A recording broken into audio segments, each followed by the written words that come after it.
Joshua Jenkins, George and Eileen Jenkins, adopted Joshua in 1980. When he was a baby, they lived in Los Angeles, California state. After 6 years, Joshua entered special class because he had dyslexia. He was arranged many schools, but none suited him. They couldn't find the one which would suit him according to need in 1993 year. George moved his family from Los Angeles to Las Vegas, to Nevada state. At that time, Josh was already 12 years old. To Nevada state at that time, Josh was already 12 years old, and his sister Megan was only 7. But he knew that Megan was also taken from the shelter. Joshua loved his sister. He often protected her. When the boy was in 8th grade, the school psychologist has spoken his problems were much more severe than his academic performance.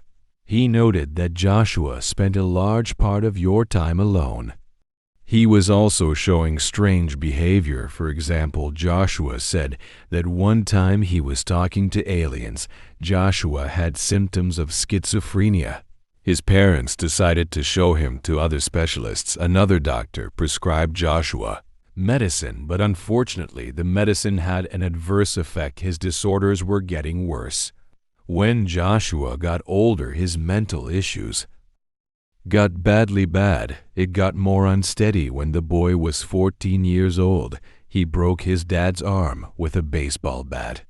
George and Ellen spoke to acquaintances that they were afraid of Joshua and worried about that. What is he capable of? His father decided what is the best thing to send Joshua to boarding school for difficult kids in Los Angeles. Osh started boarding school in the summer 1995 years. He was about 15 years old. 2nd of February 1996.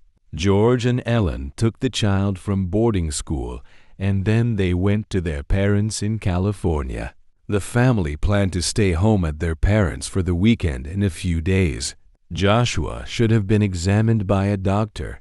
He was expected to be prescribed antipsychotic drugs. At about 4 in the afternoon, the day after their arrival, neighbors called the fire department. Rescuers discovered that the fire started in the master bedroom. At the time, there were 5 dead bodies. It was 50-year-old George, his 48-year-old wife, Ellen, their 10-year-old daughter, and the other 2 bodies were Ellen's parents' 70-year-old Pete Grossman, 74-year-old Alan Grossman. They died a violent death. Before that, how the fire started the next morning. Mass murder was on the front pages all over the news in this area. The killer article contained a picture of Joshua. He himself fled the crime scene in his father's car. Saleswoman of one of the convenience stores. I saw the article same morning Joshua came to her shop. The woman called the police. Joshua was detained a couple kilometers from this store in custody. 15-year-old gave full confession. He said he found a nail hammer among his grandpa's tools. He grabbed it and went to the room where did his parents sleep, but he didn't do anything. Then he went to the living room. The time was around midnight. Joshua heard the way his dad woke up and was heading to the toilet. Boy in the restroom hit him 13 times with a hammer on the head. The sounds of bangs and screams woke 48-year-old Ellen. She ran to the kitchen to call the police, but between her phone stood her son. Ellen made a dash to the phone, but Joshua jumped on her back and hit her 10 times on the head with a hammer. 74-year-old mother Ellen heard how her daughter was attacked. Her sounds caught the attention of the guy, and going into her room, George hit her 14 times with a hammer. Then he went to his 70-year-old grandfather, who slept separately, and hit him 17 times on the head. But the worst, none of the family members were still dead. Guy went to the kitchen, took a knife, went back to his dad, and slit his throat. 10-year-old Megan woke up When he still beat his father, Joshua came up to her and said to she lay down and cover her head with a pillow. After Joshua finished killing his parents and grandparents, he moved all their bodies to the bedroom. Then he grabbed a hammer and sat on the couch watching TV. He said he watched TV all night and that he can't sleep. When Megan still came down to find out from Josh what happened, he told her that their grandmother was sick and the others went to the hospital with her. Girl told, "What did they go to the store? Where did you buy the axe?" Why did her brother not tell her later same day? His sister's Megan, which was 10 years old, he threw on the couch, and as Joshua himself said, he took the axe and beat her on the head like it was a baseball ball. He hit her stupid axe country 6 times.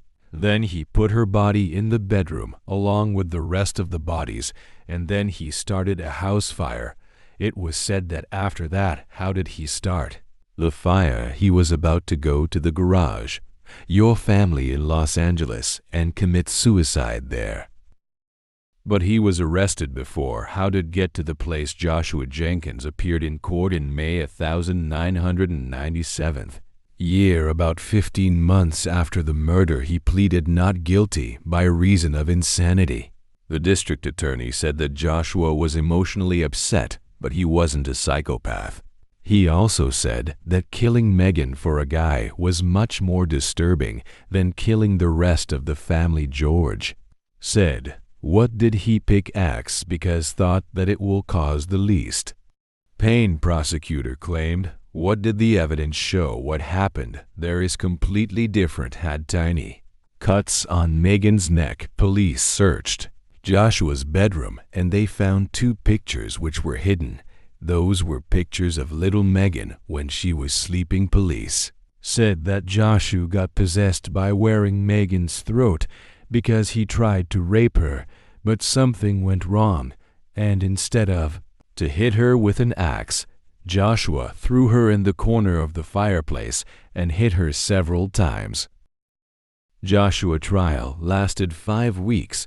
Jury found Joshua Jenkins sane when he committed all the murders. When it came to making Joshua's decision, he was 15 years old at the time of the murder.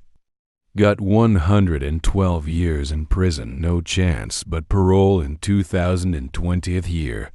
He had the right to appeal on parole, but he decided to waive his right to a hearing. Also, he will have this right in 2021 year at the time of this video. Joshua Jenkins is 40 years old, and he's in prison saying Scream in California. At the end of the year 2000, William and Lenke had 16 years, and he lived with his family in a wooded area in the county Stevens, State, Washington. Their house was about 60 miles from the nearest large cities. 49-year-old father Robert was a lumberjack. His mother has 43-year-old Diana had multiple sclerosis. She didn't leave the house. William had an older sister, Jolene, who was 18 years old. Little brother 13-year-old Wesley William. He got good grades in school, but he also behaved really badly sometimes. For example, he was caught hacking a computer one of his teachers autumn 2000 second year. He's been in isolation for months for minors. He broke into the neighbor's house and stole the money and his silver bar. Closer to Christmas, the neighbors started noticing that no one was left in the house except 16-year-old Iliam. When asked where his parents are, he was replying that they all went to California to visit a sick uncle, but the neighbors noticed. What is he acting weird? And the family's 2 cars were parked outside the house. 29th December of the year 2000, the neighbors called the police and asked them to check. The house officers came into the house. They noticed that there was multiple blood splatters all over the house. When the officers came across William, they demanded, "Tell me what happened to his family." The guy started shivering and crying. He confessed to killing his family and dumping their bodies. 2 miles from their home in a ditch, boy brought to police station. Where did he tell the detectives what happened, though on the night of the 23rd of December, he fell out with his 49-year-old father. He said that Robert, his father, cursed with him because of that. That he did not bring wood, threatened to kick him out of the house. For what is he doing nothing when Robert went in the shower that night? William took a rifle and waited for his father in the hallway of the house. The guy came from behind to his dad and pointed a rifle to the back of his head. Without saying anything, he shot his dad twice. After this, he went to the kitchen and opened fire on his 43-year-old mother, Diana. But at some point, the rifle jammed. Therefore, he went and got another rifle in his parents' closet. His mother was shot. He shot her 4 times, once in the right hand, right shoulder, and twice in the head. William has entered the living room. Where did he find his 18-year-old sister Jolene and 13-year-old brother Wesley? Both tried to hide. He shot Jolene twice in the back and once in the back of the head, then twice more in the back of his brother's head. Then William confessed that after he killed his family, he raped his sister's body and then drove them and threw them in the ditch. After this, he came home and tried to clean up the crime scene, painting all the blood which he found. 16-year-old William Lenke subsequently was charged with 4 first-degree murders. William stood trial in August 2001 year. About 8 months after the murder, his lawyers claimed that there was no bad intent. William just broke into an argument over firewood. His lawyer asked what if the murder wasn't planned, then he should be found guilty. Only in second-degree murder was given a less severe sentence. The prosecution claimed that the motive for the murder was much more horrific. There was evidence of that Payne secretly recorded his sister Jolene when she was showering on the same videotape.